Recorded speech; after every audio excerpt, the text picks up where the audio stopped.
Don't make all these personal relationships at work. It's gonna screw you. You're gonna get screwed by it.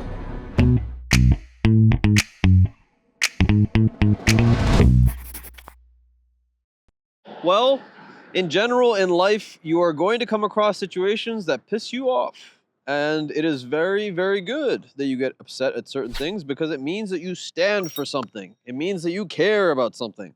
And there's been a lot of times in my life that I've had to stand up for the things that I care about because I don't like bullying. I don't like people taking up too much time and attention when they're really not saying anything useful. And I really don't like situations where people are acting physically weird around others and are not willing to admit that they're doing something strange. Basically, not having a clear understanding of what they are doing socially. So, oftentimes when I have had difficult conversations with people, it's turned out to my benefit to make sure that I first and foremost ask questions and I approach things objectively rather than subjectively. So let me explain. If a circumstance occurs that you are not particularly happy with the way that someone said something, that person could be meaning something very similar to what you would want them to say, or in that circumstance, makes a lot of logical sense for them to say. But perhaps they didn't say it the way that you wanted them to say it, and it comes off weird and it rubs you weird. Maybe you're socially having a strange disconnect. But the reality of the situation is, if they communicated objectively what needs to be done, then you're being nitpicky. Or if objectively they came in at the right time, but you're nitpicking their timeliness, it doesn't quite make sense. So, my advice to you, first and foremost, for those situations is stick to objectivity because you leave the emotions out of it. You don't have that conversation where it's like, dude, you made me feel this way and you did this thing and you did this thing. And then they look at you like, you did this thing and you don't want to get there. So, let me give you an example of when I did that in my life. In dental school in particular, there was a situation where I had prepped a crown. Sorry, a bridge that means nothing to any of you. It's basically a specific type of procedure that is required for you to graduate. And the head honcho at the time basically said, nah, screw it. You didn't do this procedure because I didn't mention a little thing in the notes. And I got really pissed off. And I sent this really long-winded email to like the dean and like him and the administration. I was like, dude, you guys are trying to hold me here and all this bullshit. There's a lot of pent-up annoyance in school in general. If you've been in graduate school, you know exactly what I'm talking about.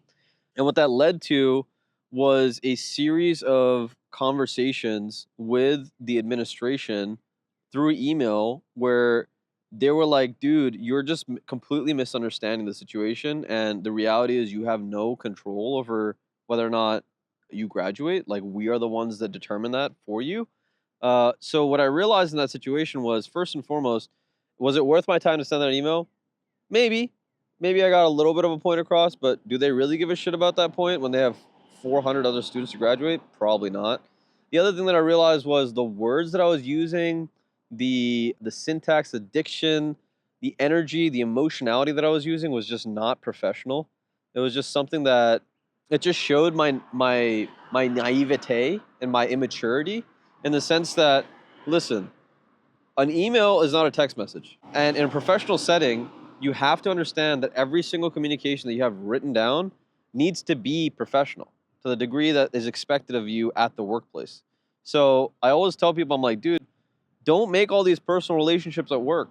It's going to screw you. You're going to get screwed by it because all of it is data that someone could use against you or construe it in these weird ways. I always say, if you're emotionally convinced that someone is doing something wrong, look at things objectively, try to get your emotions out of it the best that you can, and try to understand where they're coming from. Now, if you know that they've pushed the bounds and you've told them multiple times and you've been trying again and again and again to correct them and it still doesn't get better, then you kind of got to put your foot down and say objectively, again, if you are in control of the situation, that if this does not change, this is going to be the outcome, right? Plain and simple. It's a difficult conversation to have. It could be highly emotional, whatever. But also don't believe in sorry anymore. I don't care about sorry. I could say sorry about puncturing your tire on purpose. What the hell's the point of that, right? What I care about is a change in behavior. That's what matters the most. So when it comes to these difficult conversations and having these emotions, what we're trying to really do is make sure it doesn't happen again.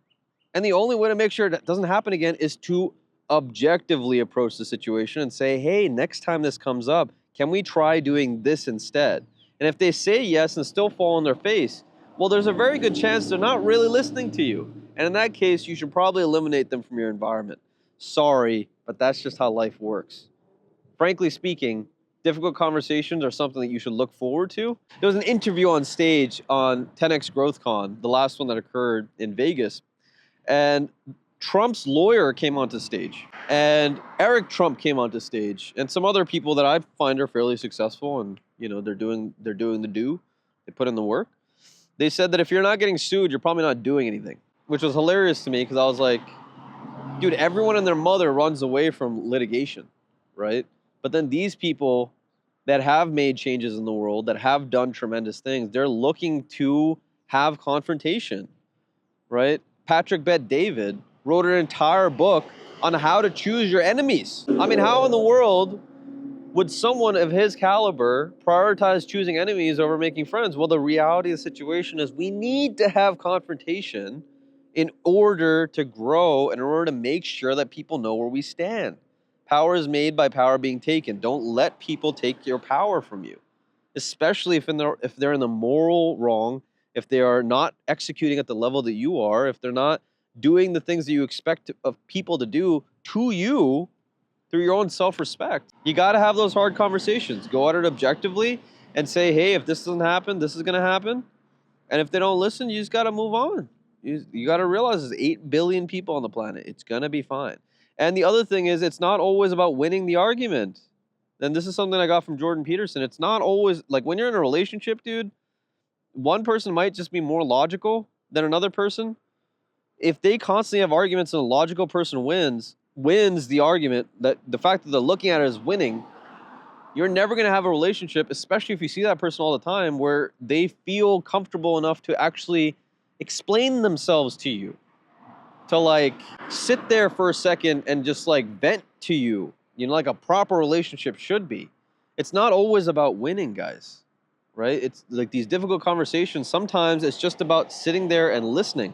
And more often than not, the difficult conversations go really well when I state my point and then the other person gets a little emotional and I actually listen to their emotions. And then I come back with a more logical, more slowly put together point. That's always when it works out the best because they feel heard. I understand. I literally am hearing them. So I understand what their perspective is, where they're coming from. And I'm formulating a way to teach, a way to bridge the gap between my understanding, my conception of approaching things, and perhaps how they perceive the world. And at the end of the day, better communication builds better trust. And with more trust, we have more progress. So actualize your potential catalyst. This world needs you. Take care of yourself. If you like this video and you made it all the way to the end, and if you like this video and you made it all the way to the end, you know what to do. Smash that like button, subscribe, so that more of this stuff shows up in your content. And if you want to make stuff together, if you're a business owner, if you're in dentistry, if you're in crypto, if you're in media, if you're in Ohio, whatever, hit me up on DMs. The world is a lot smaller than you think. Take care of yourself.